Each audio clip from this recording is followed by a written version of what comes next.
Who was Theresa of Avila? She was also known as Theresa of Jesus, and she was a nun of Our Lady of Mount Carmel Monastery, which she founded in Toledo, Spain. Not to be confused with Toledo, Ohio. Theresa from Toledo is someone totally different. She lived from 1515 to 1582. Here were some of the things going on in her world and our world then. 1492, Columbus lands in the quote-unquote New World. 1517, Martin Luther is nailing 95 Theses to the door of the church in Wittenberg, launching the Reformation.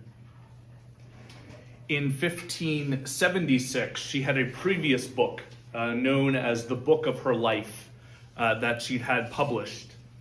And in 1576, this was requested by the Inquisition.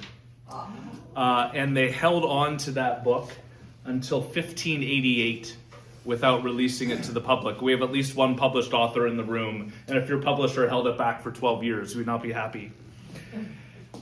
Her work, Theresa's work, had become the center of a conflict between Madrid in Spain and Rome in Italy, the center of the Catholic Church. And that was about a bunch of things. In 1576-77, a guy named Jerónimo Tostado arrives in Spain. And his responsibility is to carry out the decree of the Orders chapter that's in Piacenza in Italy. And the decree was twofold. They should abandon these Carmelite houses that had opened in Andalusia, Spain, against the will of the superior. And Theresa was not to leave her monastery. House arrest, basically.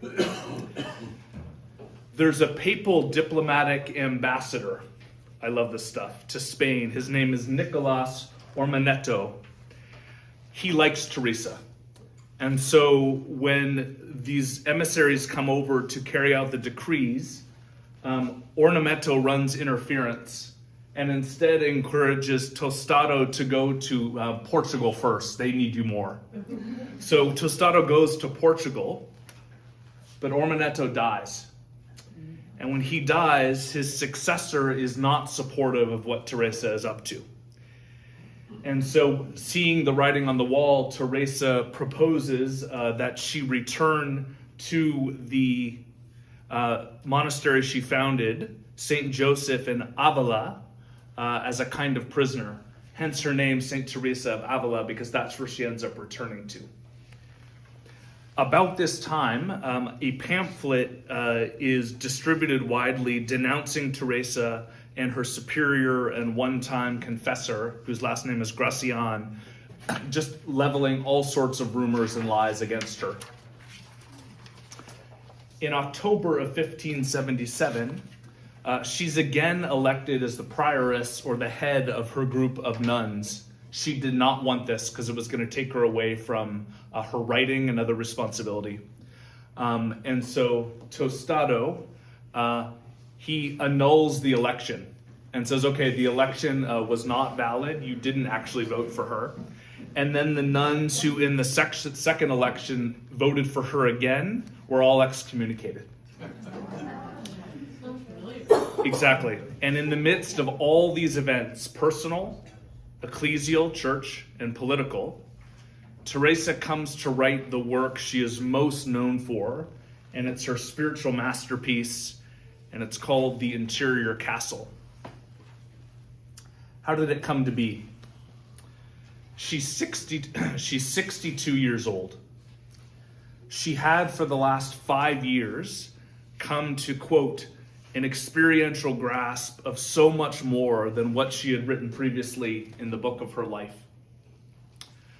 The dates on all these things are exact because we have them in letters and correspondence. So on May 28th, 1577, she's speaking with her superior, Father Jerome Gracian, and he asks her a question and she says, I wrote about that so much better in my last book.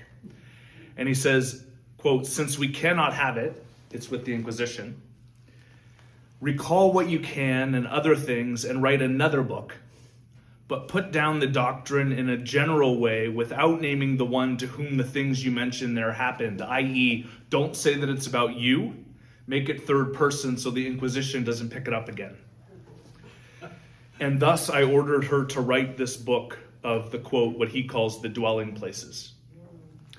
If you've not taken vows in an ordered ministry before, hearing these words about instruction and orders can sound strange or offensive, and no doubt I've already recounted some things of male power plays along the way. But as someone who has taken vows in orders where you're responsible for and to someone else, I can tell you that's how religious communities work. So in my ordination, I vowed to obey my bishop and faithfully execute my ministry for the good of the church. The order to write this book on prayer, which was the instruction to write to her fellow sisters, came to Theresa as a tremendous burden. She was in miserable physical health, and the writing that she'd struggled with zealously, this book, for 15 years to write it, was now in the hands of the Inquisition. And it might never see the light of day. And yet she follows through on this order that she's been given to write this instruction. And so on June 2nd, 1577, she begins writing in Toledo on the Feast of the Holy Trinity, which is actually coming up in a few weeks. Within a month, she'd completed almost half the work. She was interrupted in the middle by that order that she couldn't leave. That's when she went back to Avila. And she completes the next large section within a month. So this actual time writing of this spiritual masterpiece was 2 months. And a witness at the time who lived with her, Maria del Nacimiento, observed that there was a beauty in her countenance as she wrote it. And her compatriots understood her to be in prayer the whole time. On to the interior castle. You can grab that handout. We'll get to that in a minute. Not the one that is the photocopy, but the other one that shows the different places. So the interior castle, what is it? And how is it organized? It's a work of synthesis. So Theresa has taken spiritual doctrine of the church and presented it to her fellow sisters in the order, that's the audience, through a unifying framework of 7 dwelling places, and we're going to go through those in a minute. The first 3, she says, are achievable through human efforts and ordinary grace. Like, if you start to do it, God's going to help you out with the rest. The remaining 4 dwelling places are passive, or what she would call mystical elements of the spiritual life. God grants those. The image or the framework of the castle, which is hers, it's her unique image, is attributed to a vision she received, which she describes in 2 different ways. First, this is her. It is that we consider our soul to be like a castle made entirely out of a diamond or a very clear crystal, in which there are many rooms, just as in heaven there are many dwelling places. Second way she describes it. Once while I was reciting with all the sisters the hours of the divine office, my soul suddenly became recollected, and it seemed to me like a brightly polished mirror, without any part on the back or the sides or top or bottom that wasn't totally clear. In its center, Christ our Lord was shown to me. I was given understanding of what it is for a soul to be in mortal sin. It amounts to clouding this mirror with mist and leaving it black. And thus this Lord cannot be revealed or seen, even though he is always present, giving us being. So here's a 62-year-old brilliant nun who has founded these monasteries. In a vision of sorts, she gets an image of the soul as a castle. And whatever we might speculate regarding the origin of the image, what she says the interior castle, the work is her effort to leave, quote, to the best of her knowledge, what in her experience she had been praising God for. So let's make our way to the edge of the interior castle before we enter it, and you can grab that handout that looks like this here. there's a lot here, which is why I thought as a takeaway, but also as a way to kind of have some hooks to hang your hat on, this might be helpful as we move through.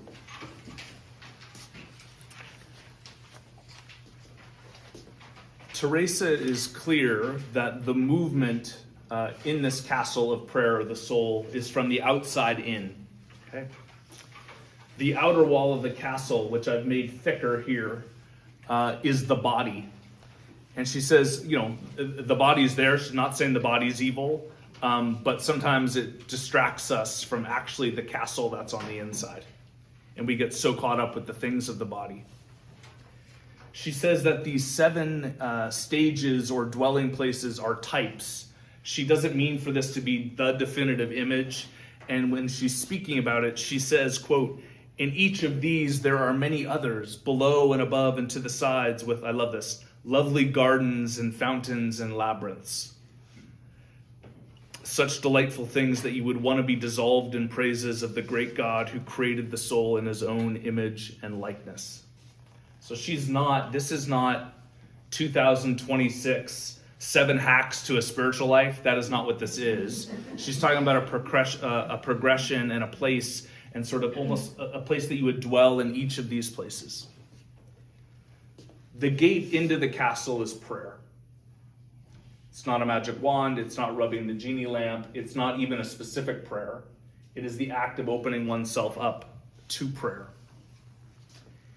In this first dwelling place, my goal here is to give you the overview before we go into one of them. She says there is little glowing light from the king's royal chambers that filters out to that first dwelling place. She says there's too many enticements or distractions preventing the search for the true light.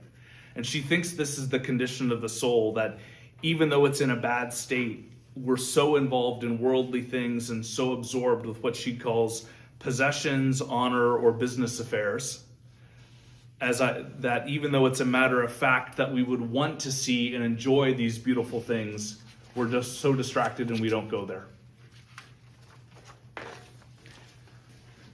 The second dwelling place, she says, is the first place where there's room set apart for those who've taken some first steps in the practice of prayer. She says, and I thought this is so interesting, that these promptings of Christ come especially through external means such as books, sermons, good friendships, and through trials. Just like practical examples. Like if these are things that are meaningful to you, she stresses that the importance here is perseverance. She was convinced that the spiritual life could not be grounded on what she called consolations. If you're just waiting for the next nice thing, you're not going to be going for very long. And so she stresses the importance of the perseverance. In the third dwelling place, to persevere in prayer and the struggles that come from that, she said, is the movement forward, is the ongoing struggling with that. And she says those that are dwelling in this place try not to offend God. They guard against sin. They do keep some ascetical practices like Lent. They try to use their time well. They're good Christians. However, this is the part that got me. Like the rich young man in the gospel, they could turn away upon learning the requirements for becoming perfect, and reluctant to part with wealth or honor, or too easily shocked by the faults of others. If there's a little bit of spiritual dryness and they're not experiencing the consolation, it's easy for things to dry up. In the fourth dwelling place, she says this is the transition from, I don't want to say, God helps those who helps themselves. That's not a biblical idea. But she's saying there's activities we can take here that God meets us in. From 4 into the others, she starts to speak of more of the supernatural or the mystical. And she describes it like this. She talks about the consolations we receive that are the result of our own efforts, accompanied by God's grace. But the spiritual delight is received not through human efforts, but passively. We might call that grace. No matter what you do, God's grace is coming. She says there's no rules regarding length of time.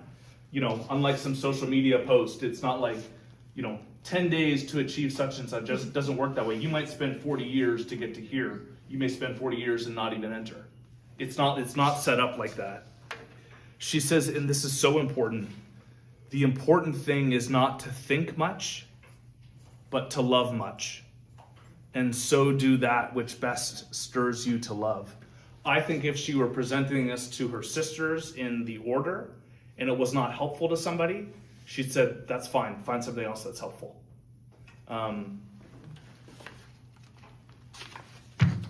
She offers another analogy which I found really helpful. She said, in this area where we're working so hard for that spiritual momentum, if you will, it's like a trough that is filled with water that's channeled through aqueducts. Like, it's amazing engineering and the water kind of eventually gets there, versus having a trough that lies by the fountain of the water that fills itself. And I know in my own life how I've wrestled for something that you get like the drop, and then other times you're somewhere else and it just wells up through no power of your own. And she describes that image.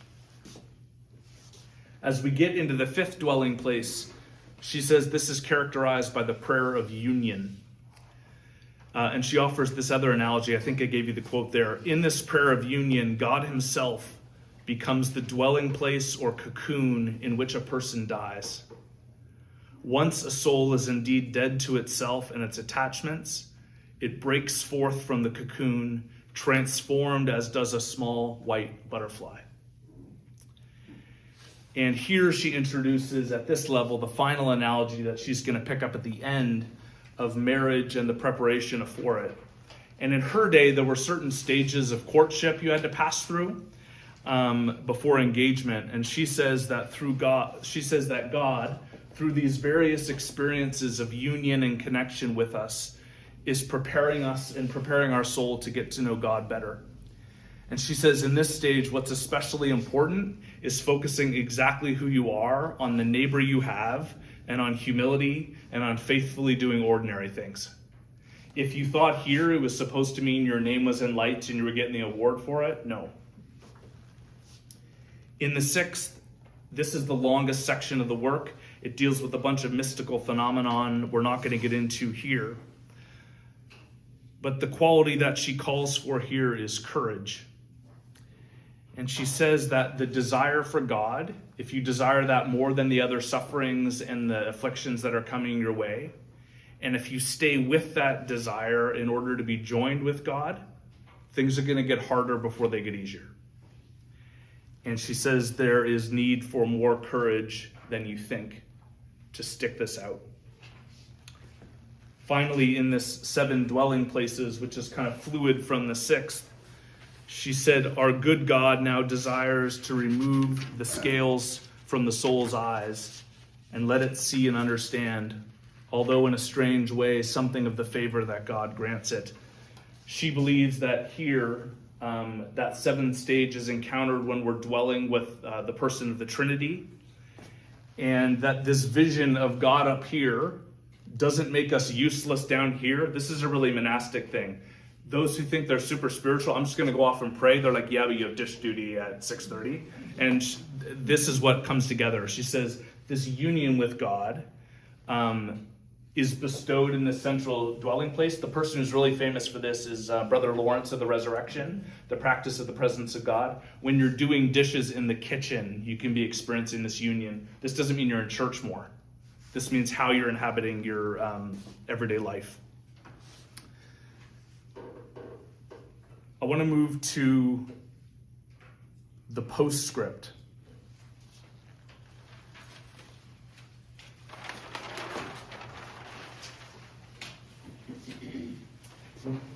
In December 1577, Theresa completes the interior castle, and it's never revised. However, it goes through the hands of censors. So from exactly June 13th to July 6th, 1580, Father Gracian and another Dominican priest went over all the works with her, pointing out theological difficulties, canceling certain passages, making corrections, what was patriarchy just sort of coming down, and what was helping to enflesh a clear theological idea. I don't know. But Theresa trusts Gracian enough to leave the entire work with him, knowing that if it's with her, something might happen. And from 1580, it passes through many hands, including a generous benefactor of the Carmelites, her order. And get this, many years later, the daughter of the benefactor of the order makes her profession of vows in the monastery. And she has with her the original manuscript of the interior castle. And she brings it to the nuns in Sevilla, Spain, where it has been ever since, except 1 year in 1961, where it was brought to Rome to be fully repaired and restored. And now, quote, the red-bound book, referred to by its author as a jewel, is now set as a jewel in a reliquary, and this is how it looks, that has walls like those of Avila and is in the shape of a castle surrounding and protecting it in the monastery. Last word from me.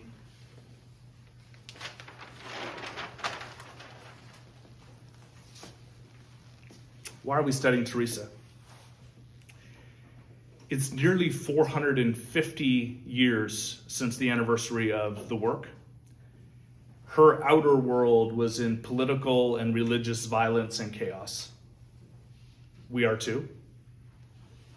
She, in the midst of that, not despite it, not just shutting it out, but in the midst of that, found that union with God and closer walk with the spirit and the soul was still possible, and in a realm, an interior realm, that the world could not touch.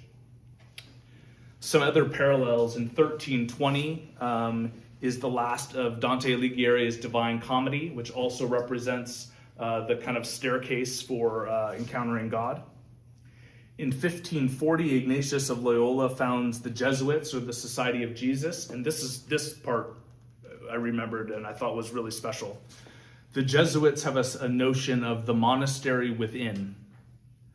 And if you ever saw the movie Silence by Scorsese, where they're out, in the Japan countryside and serving as missionaries, the idea of the Jesuits, who are probably among the most rigid and methodical of all the Catholic orders, was that through discipline and prayer, you could develop a monastery within that could survive the dryness and the hostility of the outside world.